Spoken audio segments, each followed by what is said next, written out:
Good morning. This is Dr. Dennis Foster of the W.A. Franke College of Business at Northern Arizona University. It's always a pleasure to be able to speak to you at this conference, although with this virtual format, it's going to be a new experience for us. Instead of looking out across a crowded meeting room and seeing your reactions, I'll just have to assume that you're nodding your heads in vigorous approval to all of my comments.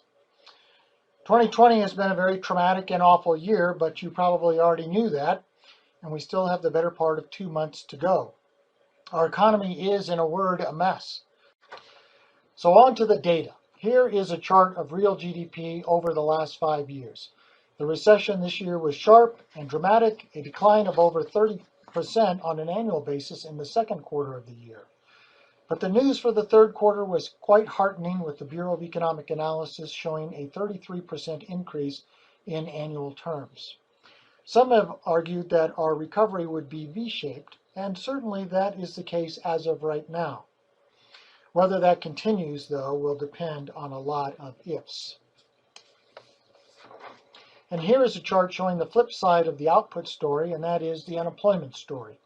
I have the monthly data shown here going back to 2017. You can see that the best figure was just as the pandemic began in February, ringing in at 3.5%. By the way, the last time the measured unemployment rate was that low was December of 1969. The monthly rate peaked in April at almost 15% and since has come down to a bit under 7% in October. We can keep our fingers crossed that this trend will continue. For some years now, I've been bringing up the point that we need to be concerned about slowing economic growth. It's not only an expression of our overall ability to raise our standards of living, but it's absolutely crucial towards alleviating many social concerns, be it income inequality or crime or keeping families together. In other words, reducing the strain on social cohesion that Friedman wrote about. Here are the growth rates for real GDP by quarter at annual rates during each of the past 4 recovery phases. Here is the story for inflation, measured by the CPI going back for the past 20 years. You can see the spike at 5.5%, which is in July of 2008, as the recession at that time was getting started, and shown by the gray shaded in bar on the graph, and the low point of minus 2% in July of the following year. Currently, we're at 1.4% measured as the year-over-year change. I've highlighted 2% here, as that's the target rate of inflation that the Federal Reserve has set. The story on interest rates continues from last year. They're going down. Here's the 30-year fixed mortgage rate of interest over the last 20 years. You can see it was 8% back then, fell during the recession of 2001, rebounded a bit, and then fell again with the recession of 2008-2009. It had been trending up as the Fed was pushing rates higher in 2017 and 2018. But since late 2018, the Fed has been pushing rates down, and you can see that this rate was at 2.83% as of October. The 10-year U.S. Treasury bond follows the same general path, but a couple of percentage points below the 30-year mortgage rate. It is currently at 0.79%, which is likely to be a negative real return since inflation has been higher, as we've just seen. And then at the short end of the maturity spectrum are 3-month U.S. Treasury bills. They track almost perfectly with the Fed's manipulation of short-term rates. As you can see, this has also peaked in late 2018 and now has shot back down, currently standing at 0.1% in October. Now, I really don't need to tell you that this is unsustainable, but it is. As a borrower, I certainly don't mind paying lower interest rates.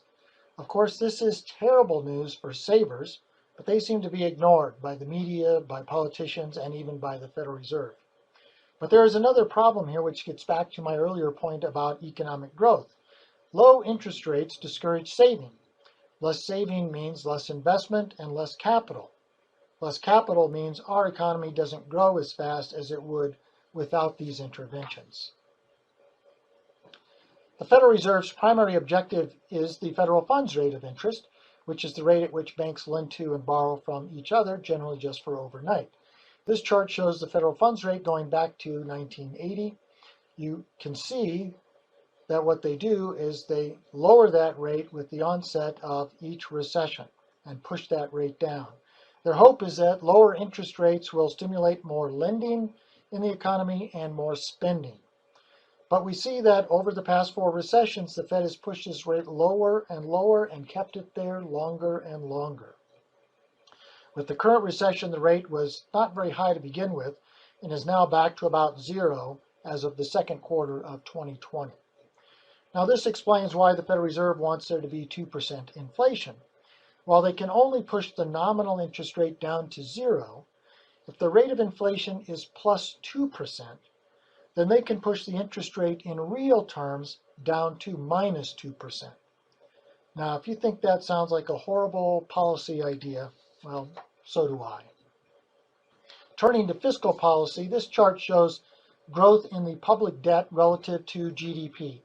We can see that it crossed over the dreaded 100% mark a few years ago, and in the second quarter of this year, it's risen to a shockingly high rate of 135.6. We used to think that this was territory reserved for truly basket case countries like Greece and Italy and Portugal. Well, I guess not anymore.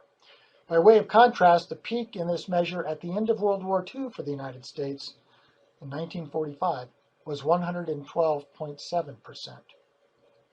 This past September, the Congressional Budget Office published a report forecasting economic conditions to 2050, assuming no major changes in Congress with regard to taxing and spending.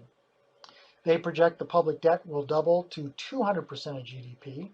Federal spending will rise to about 30% of GDP. Tax revenues will be about 18.4% of GDP, and the interest on the national debt will absorb 6.5% of GDP. My conclusion from all this is that we're certainly in an economic mess. As to my outlook for the coming year, I think we have a 50-50 chance that the recession will continue and maybe even worsen. The expectation for 2020 is that we'll end up at about minus 4% for GDP. I would say that in the next year it may be just as bad, although perhaps not as volatile, with growth being between negative 5% and maybe plus 1%. In terms of interest rates, I don't see any change in the Fed's policies, barring some dramatic change in inflation. I expect that the target federal funds rate will stay well below 1%. I think inflation is going to be the wild card. A continued recession would normally dampen prices, but the continued political support for relief spending will likely push prices the other way. We may still see hot sectors like we've seen with housing, although that could change at any time. And the stock market could keep going up as long as there's increased liquidity in the financial system.